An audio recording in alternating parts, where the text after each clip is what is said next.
Random House Audio presents The Tower, the Zoo and the Tortoise by Julia Stuart. Read for you by Jonathan Cowley.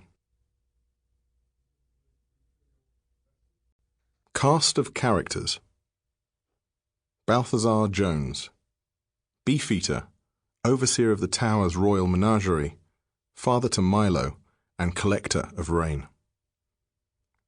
Hebe Jones, Balthazar's wife, who works at London Underground's Lost Property Office. Mrs. Cook, Balthazar and Hebe's 181-year-old tortoise, the oldest tortoise in the world. Arthur Catnip, London Underground ticket inspector of limited height. Reverend Septimus Drew, Tower chaplain, who writes forbidden prose and pines for one of the residents.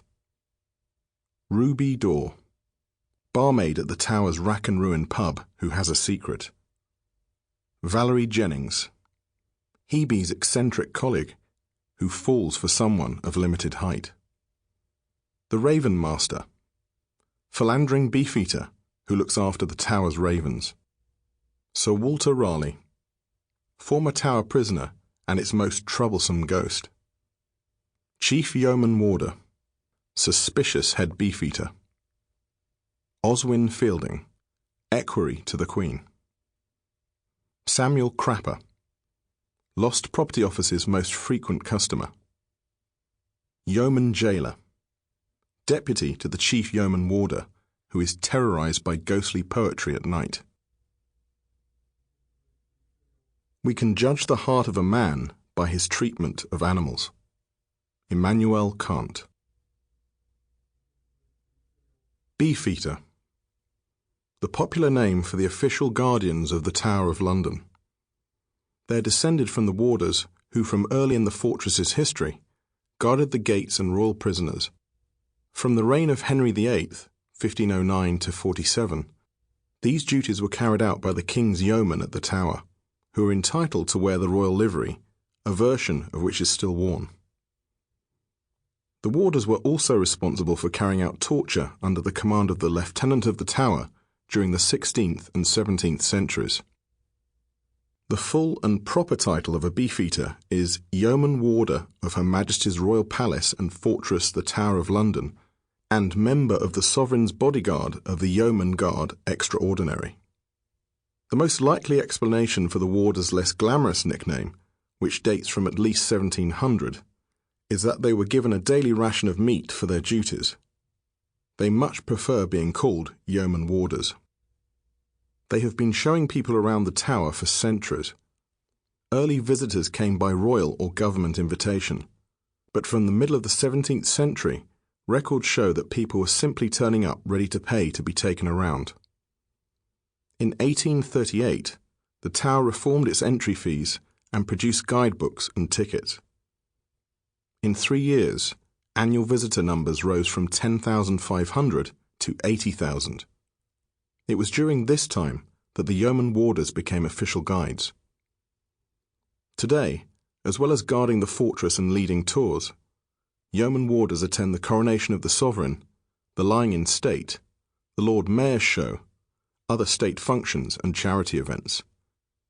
They are all former warrant officers from Her Majesty's forces with an honourable service record of at least 22 years.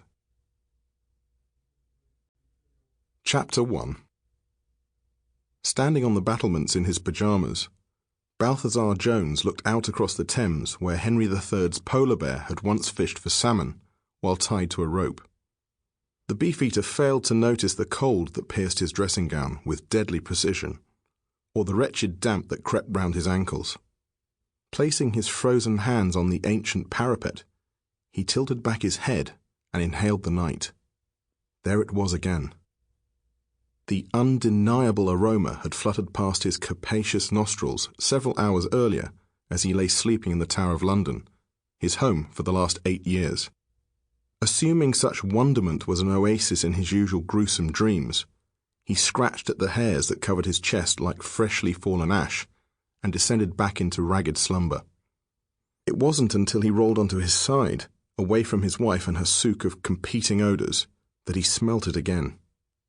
Recognizing instantly the exquisite scent of the world's rarest rainfall, the Beefeater sat bolt upright in the darkness, his eyes open wide like those of a baby bird.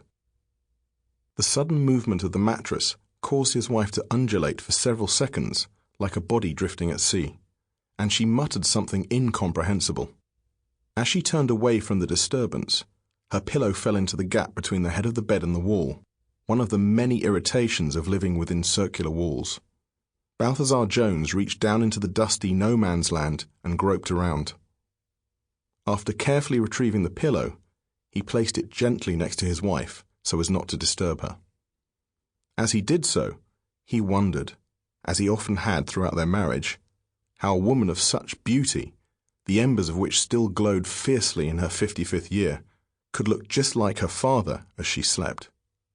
For once, he didn't feel the urge to poke her awake in order to rid himself of the harrowing illusion of sharing his bed with his Greek father-in-law, a man whose ferocious looks had led his relatives to refer to him as a good cheese in a dog's skin.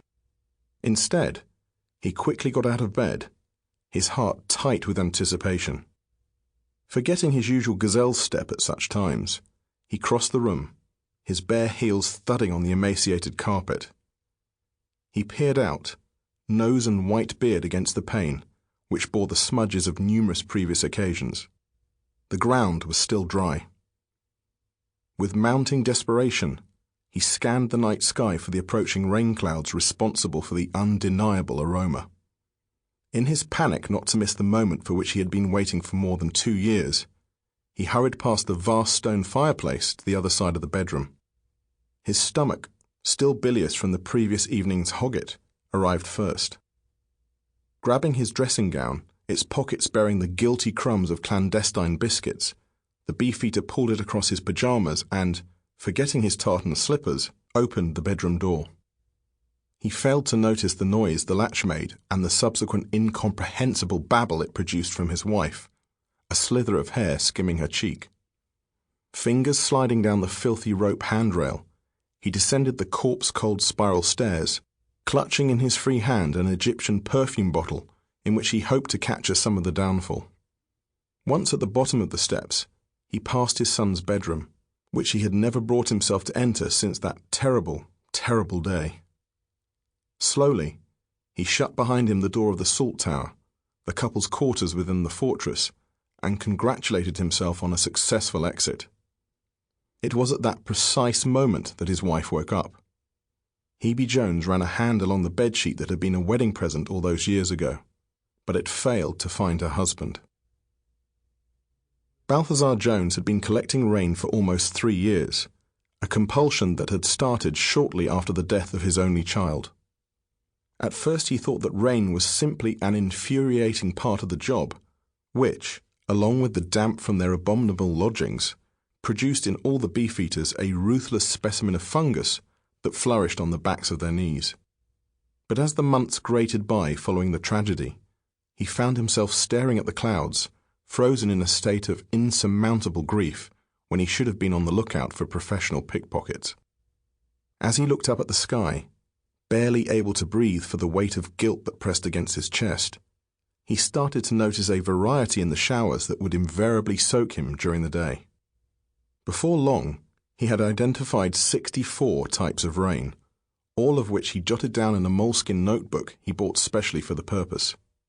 It wasn't long before he purchased a bulk order of coloured Egyptian perfume bottles, chosen not so much for their beauty, but for their ability to conserve their contents.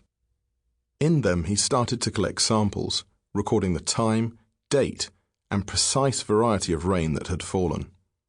Much to the annoyance of his wife, he had a cabinet made for them, which he mounted with considerable difficulty on the living room's curved wall. Before long, it was full, and he ordered 2 more, which she made him put in the room at the top of the salt tower, which she never entered because the chalk graffiti left on the walls by the German U-boat men imprisoned during the Second World War gave her the creeps. When his collection had swollen to the satisfying figure of 100, the Beefeater promised his wife, who now detested wet weather even more than was natural for a Greek who couldn't swim, he would stop. And for a while it seemed that Balthazar Jones was cured of his habit. But the truth was that England was going Sample complete. Ready to continue?